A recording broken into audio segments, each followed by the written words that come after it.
আমি আপনাদের কথা দিচ্ছি, সমস্ত হত্যা, সমস্ত অন্যায়ের বিচার আমরা করব। আপনারা সেনাবাহিনীর প্রতি আস্থা রাখেন, সশস্ত্র বাহিনীর প্রতি আস্থা রাখেন। আমি সমস্ত দায়িত্ব নিচ্ছি।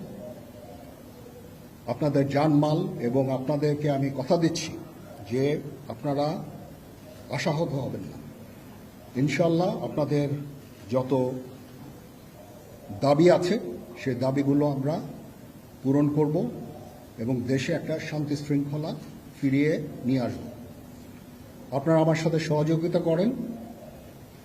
দয়া করে আর এই ভাঙচুর, হত্যা, মারামারি, সংঘর্ষ এগুলো থেকে বিরত হন। আমি নিশ্চিত যে আপনারা যদি আমার কথা মতো চলেন, আমাদের সাথে যদি একসাথে যদি কাজ করি আমরা, নিঃসন্দেহে আমরা একটা সুন্দর